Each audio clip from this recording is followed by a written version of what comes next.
It was a little over a year ago, and I was in the car with my mom, and she said a couple of things when I realized she didn't know who I was. That's one of the perils of Alzheimer's. I call it the disease of the unknown.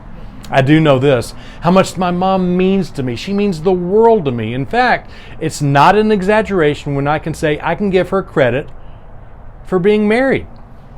See, I was painfully shy as a kid in my teens and even into my early 20s. And in December of 1990, I was off for a couple days and went home to visit my mom and dad. And at one point, my mom cornered me. And she asked, in a very nice way, why I was 23 years old and hadn't brought that special girl home yet. Now, you can read a lot of things into that, but she asked in a very motherly way and basically with the tone of, how can I help? Now, I wasn't one to brag about my romantic failures with anybody, but especially my mom. But she caught me at a weak moment. Must have been because it was the Christmas season. And I told her, I found the girl. I just can't connect with her. I said, she lives 100 miles away. This dating scene, it's just tough on me. I'm just not very good at it. I didn't say that we dated 7 times in 3-year span, which isn't a very good batting average. But I did say that I think that if I could ever get her to my hometown, in the house I grew up in, that I could finally connect with her and get the job done. At that moment, my mom could have said so many different things, but she changed the subject. We went on our merry way and finished the day. Well, it was 9 days later, I was in a bad car accident, had bad head injuries, and was basically in intensive care for 5 days, practically in a coma.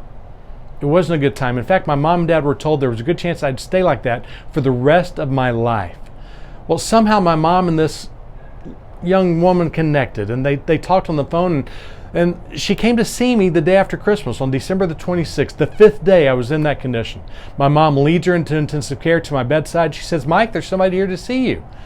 She touches my arm and says my name, and at that moment I grab her hand and open my eyes and I start talking. It was a miracle. It's a great story, but could easily end right there if it wasn't for my mom. You see, she and my mom kept talking. And my mom invited her to my apartment when I got out of the hospital to come see me for a couple of days. That's my mom took care of me.